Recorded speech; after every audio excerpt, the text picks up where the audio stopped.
Hello and welcome back to another episode of Digital Dexterity. I'm Wes McChristian, Kentico practice leader here at Americaneagle.com. I am joined here yet again by my good friend Sean Wright. Sean, can you say hi? Hey Wes, how's it going?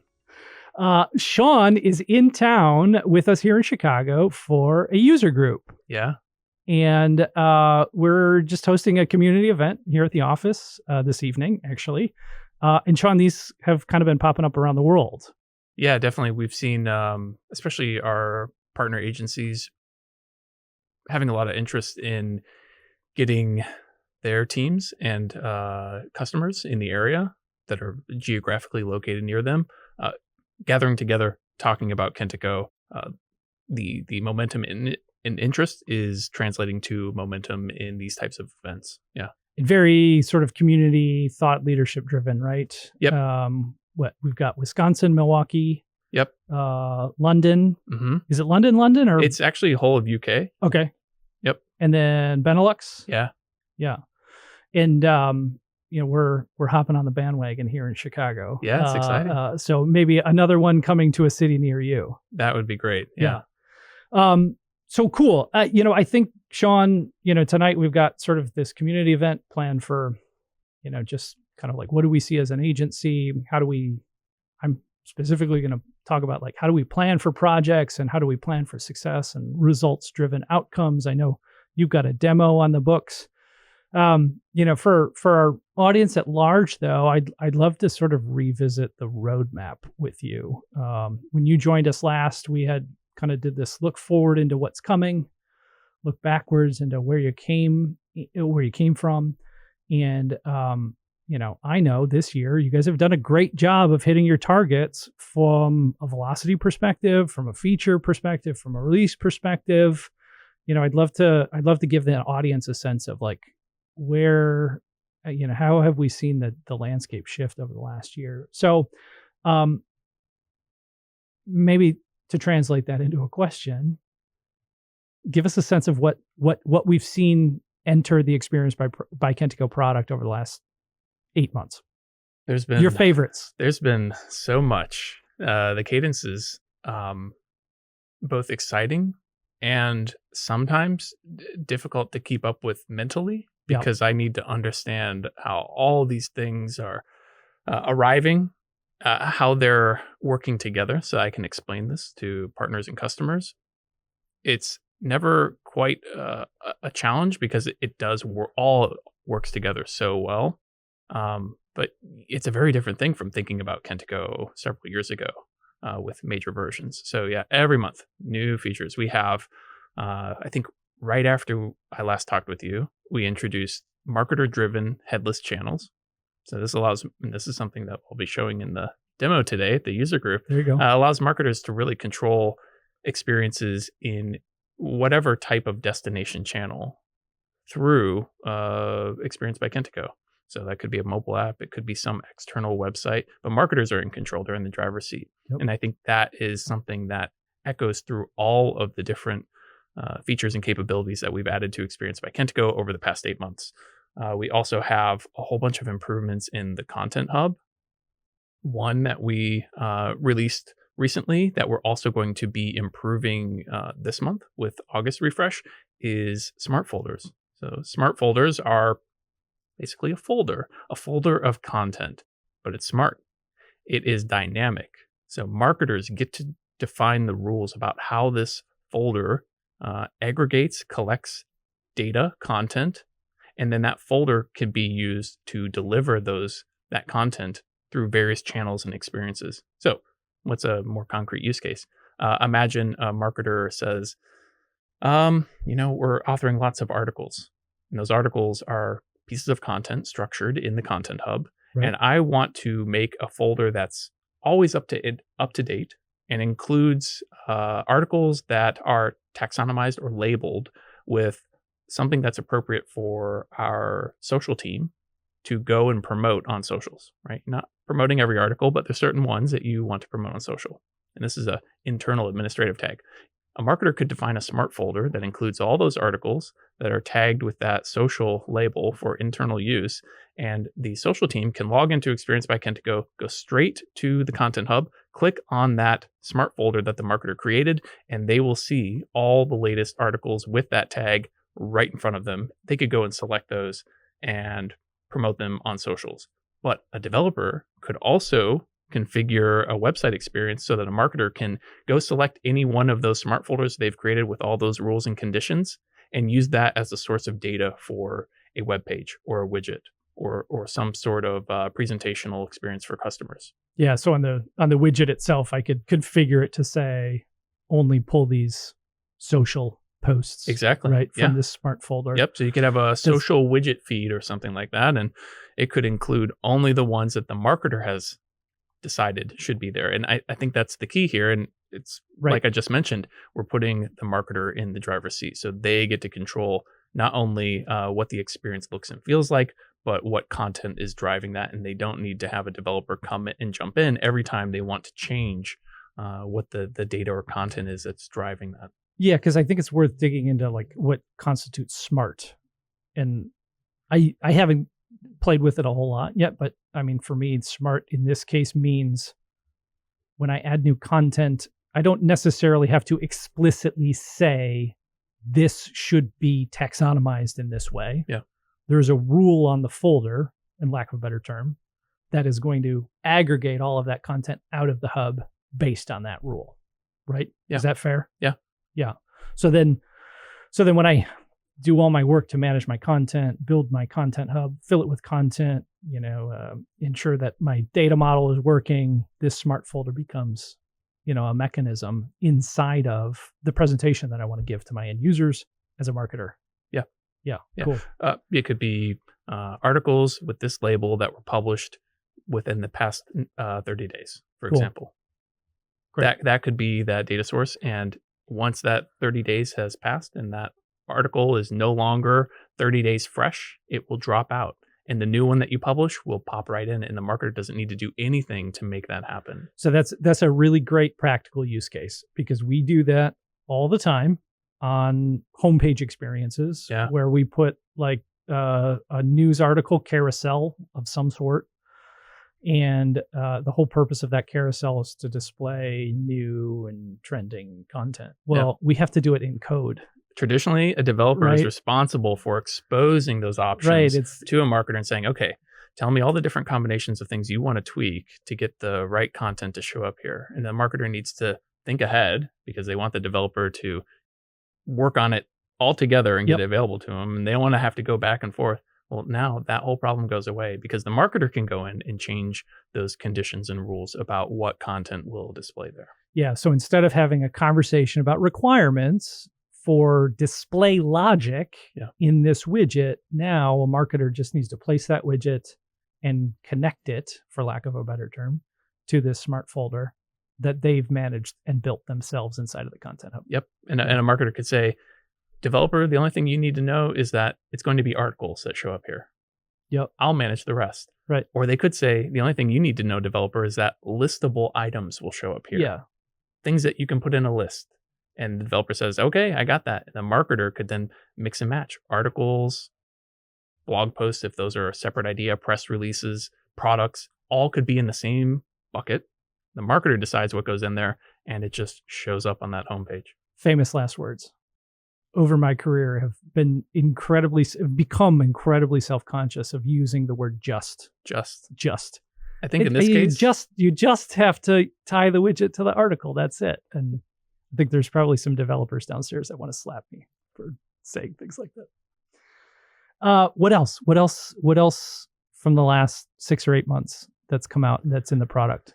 So we did add taxonomies, which are available through all the various channels, web, email, and headless. Yep. And so those can be both used, like I mentioned, internally and externally. So they could be used for organizing and finding content, but they could also be used for delivering that content to different experiences. Yeah.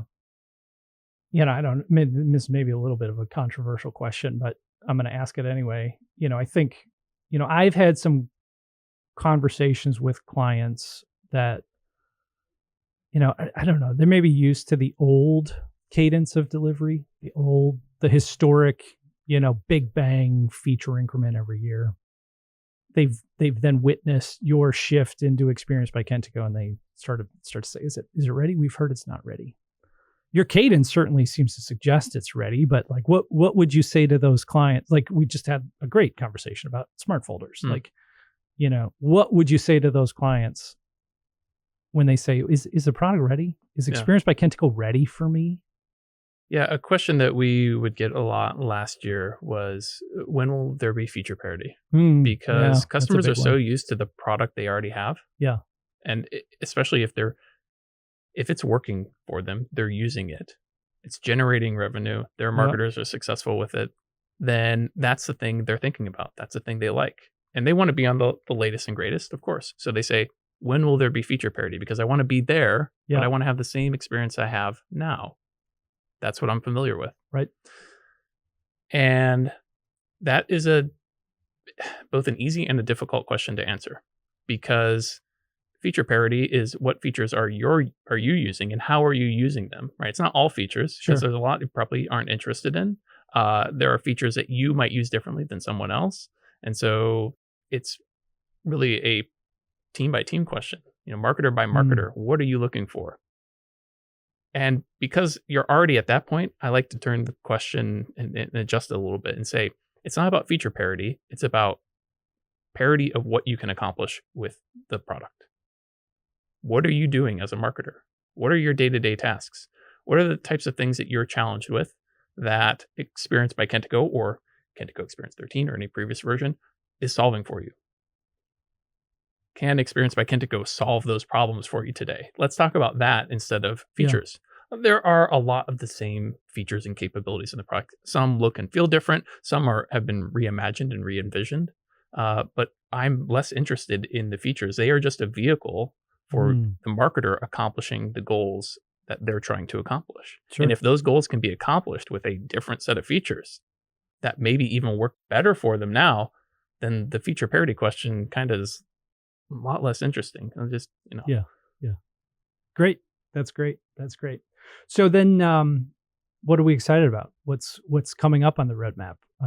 What's new and interesting then, right? If we're shifting the conversation away from, hey, Kentico used to have that, but it doesn't anymore. What are the cool things that are coming? What are we excited about? Yeah. So right now it's August. It's late August. And we have an upcoming refresh for August that'll be coming out. And it will include that content delivery for smart folders that I was just talking about. It'll also include marketing automation. Okay. So this is one that's huge, because Kentico has been known for marketing automation capabilities for a long time now. Xperience by Kentico has not had a visual way for marketers to drive those types of automated processes or experiences. We are introducing it for forms in this month's refresh. Forms as a trigger. Yeah, exactly. So I have a form submission and I want to kick off a process that maybe has some follow-up emails that go out to a customer based on whether or not they engage with them, wait a couple days, send another follow-up, put them into some contact group or some other funnel, those types of things. If people are familiar with the previous way we did marketing automation, it was a huge blank canvas with millions of options, right? Just so many different combinations of things that you could create. And we've found that sometimes that could be overwhelming. So we've tried to scope it down to, again, specific problems that marketers are having, challenges that they have, and we can solve those specific challenges. So you're going to see it first in forms, in the forms application for forms on websites. And then we'll be releasing this automation for membership. So people register for a site, they get some introductory onboarding emails.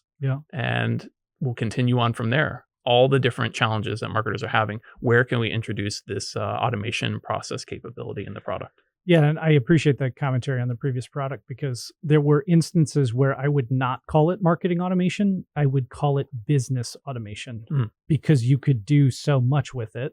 And most marketers will attribute marketing automation directly with triggers, emails, nurture campaigns, that sort of behavior. But what you could do in 13 and previous, for the most part, was, move dynamic condition-based segments, right? Is this user does this action and we now move them, that sort of thing, which is like business intelligence more so than marketing intelligence, which is cool. But this, I think what you're describing and coming into the product serves as an excellent foundation to then grow.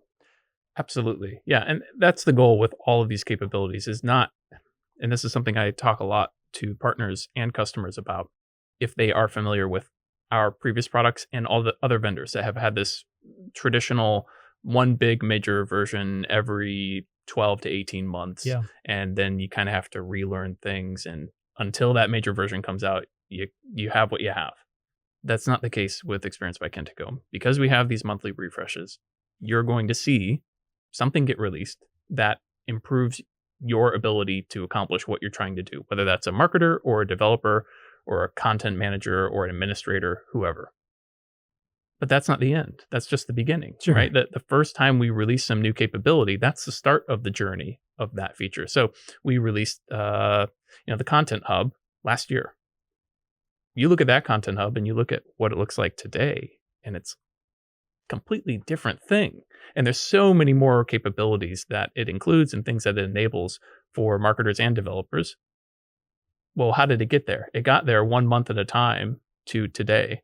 And so if you look at the marketing automation that we are releasing here, that is the start. And that is not the end. And we want to get this in marketers' hands now rather than waiting to develop the perfect giant marketing automation suite. We want to get it in the hands of marketers today, focusing on the most important key challenges they have, features that enable them to accomplish the goals associated with those challenges, and then iterate and add and improve and broaden the breadth of these features and capabilities.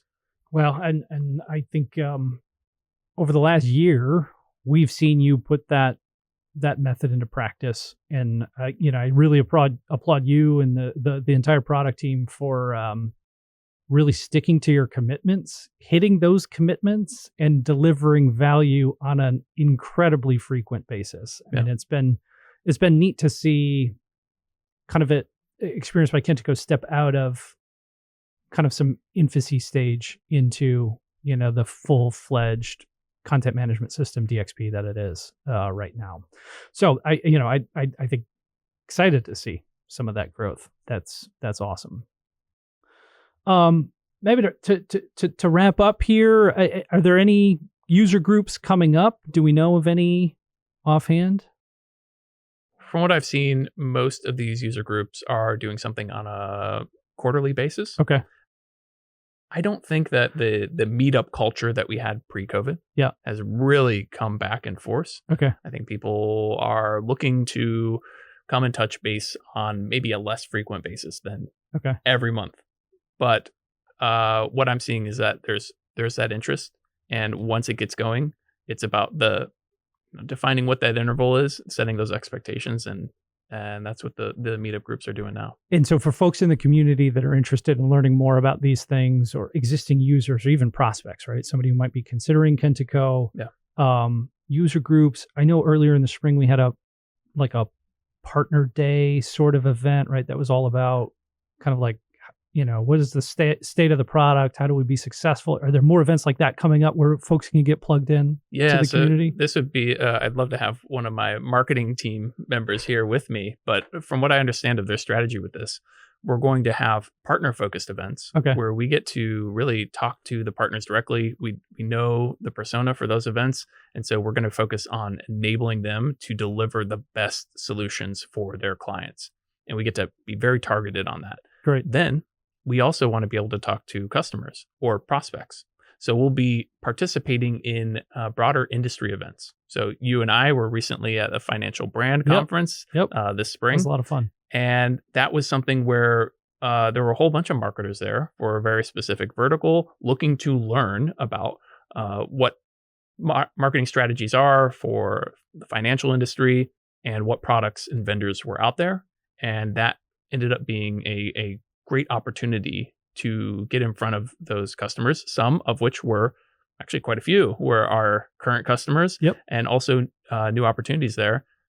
I think that's the approach that we're going to end up taking for the partner group and customer group.